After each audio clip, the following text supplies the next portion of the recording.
চাকরি প্রত্যাশী ৩৫ আন্দোলনকারী যারা রয়েছেন তারা যমুনা ডক্টর মোহাম্মদ ইউনূস প্রধান উপদেষ্টার বাসভবনের সামনে সারাদিন অবস্থান গ্রহণ করেছিলেন এবং একটি প্রতিনিধি দল তারা ভিতরে গিয়েছিলেন, আসিফ এবং নাহিদের সাথে বসেছিলেন। অর্থাৎ ডক্টর মোহাম্মদ ইউনূসের তত্ত্বাবধানেই এবং তার নির্দেশনায় তাদের দুজনের সাথে বসেছেন এবং বসার পরে এখন কি নির্দেশনা এসেছে চলুন জেনে নেওয়া যাক। এবং ৩৫ প্রত্যাশী যারা চাকুরিজীবী যারা আন্দোলনকারী রয়েছেন তারা আসলে পরবর্তী কি কর্মসূচি ঘোষণা দিচ্ছেন চলুন জেনে নেওয়া যাক।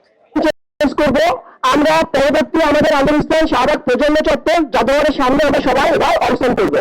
আপনারা কেউ শান্তিপূর্ণ অবস্থায় আপনারা কেউ যদি দাবি বাস্তবায়ন চান আমাদেরকে সহযোগিতা করবেন এবং সেখানে আপনারা সবাই অবস্থান করবেন। আমি আশা করি দাবি বাস্তবায়নের স্বার্থে আপনারা সবাই আমাদেরকে সহযোগিতা করবেন। ধন্যবাদ। বিষয় হচ্ছে সেটা হলো যে সেনাবাহিনীর জননিরাপত্তা বিভাগের এখানে দায়িত্বরত যে সচিব আছেন উনি ওনাদের সাথে আসিফ এবং নাহিদ দুজনের সাথে কথা বলেছেন। প্লাস হচ্ছে যে উনি আমাদের যে ডক্টর আব্দুল মুহিত স্যার জনপ্রশাসন সংস্কার উপদেষ্টা ওনার সাথে ফোনে কনভারসেশন করেছেন। উনি যে ব্যাপারটা ওনার চূড়ান্ত একটা সিদ্ধান্ত নিয়েছেন সেটা হলো আগামীকালকে আমরা জনপ্রশাসন সংস্কার সচিবের সাথে আগামীকালকে আমাদের একটা টিম বসবে দাবি বাস্তবায়নের জন্য। প্রথম বিষয় হচ্ছে যে দাবি বাস্তবায়নের জন্য আমরা আগামীকালকে আব্দুল মুহিত স্যারের সাথে যিনি জনপ্রশাসন সংস্কার উপদেষ্টা তার সাথে আগামীকালকে আমাদের একটা টিম বসবে, সাক্ষাৎ করবে আলোচনার জন্য দাবি বাস্তবায়নের জন্য। দ্বিতীয় বিষয় হচ্ছে সেটা হলো আমরা কালকে যে কার্যকরী আলোচনাটা করবো দাবি বাস্তবায়নের জন্য সেটাকে একটা প্রতিবেদন 7 দিনের মধ্যে প্রকাশ করা হবে। হচ্ছে আমাদের উপদেষ্টা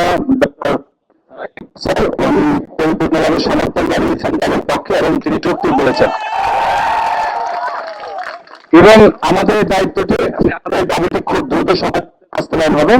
আগামীকালকে আমাদের বাসা রেখেছেন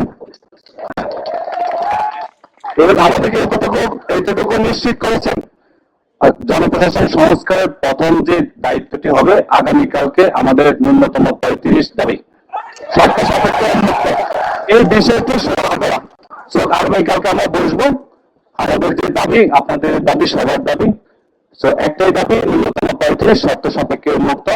এই বিষয়টি নিয়ে আগামীকালকে আমরা সবাই আপনাদের পক্ষ থেকে আমাদের একটা প্রতিনিধি টিম আপনারা যাদেরকে সিলেক্ট করে দেবেন তারা আমরা ডক্টর আব্দুল মুহিতের সাথে আমরা আগামীকালকে বসবো। ঠিক আছে, বাস্তবায়নের জন্য একটা বিষয় আবার ক্লিয়ার করছি, আলোচনার জন্য আমরা আলোচনা অনেক করেছি, দাবি বাস্তবায়নের জন্য আমরা আগামীকালকে বসবো। ধন্যবাদ জানাচ্ছি আমার সহযোগিতাদেরকে, ধন্যবাদ জানাচ্ছি জননিরাপত্তার দায়িত্বে যারা আছেন প্রশাসনিক বাহিনী, ধন্যবাদ জানাচ্ছি সাংবাদিক বাহিনীকে।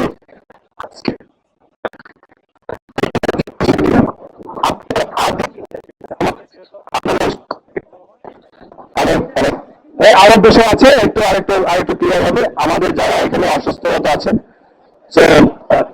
দ্বিতীয় বিষয় হচ্ছে সেটা হলো যে আমরা যারা এখানে অবস্থান করছি আমাদের যারা অবস্থান করছেন আন্দোলনে তাদের বিষয়ে আমাদের একটা সিদ্ধান্ত আছে, সেই সিদ্ধান্তটা আমাদের সাদ ভাই জানাবেন।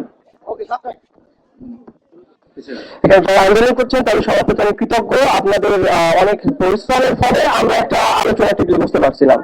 আপনারা জানেন দীর্ঘ 12 বছর ধরে আন্দোলন করার পরে আমরা কখনো এরকম একটা সুস্থ পরিবেশের মাধ্যমে আলোচনা টেবিলে বসতে পারি নাই।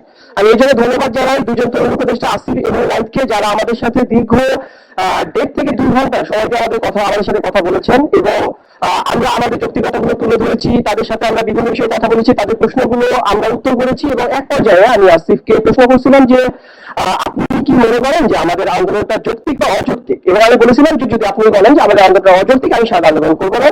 আসিফ আমাদের আন্দোলনটা যৌক্তিক বা অযৌক্তিক সম্পর্কে কোনো মতামত দেয় নাই, তার মানে আমি ধরে নিচ্ছি তিনি আমাদের আন্দোলনটাকে অযৌক্তিক ভাবছেন না।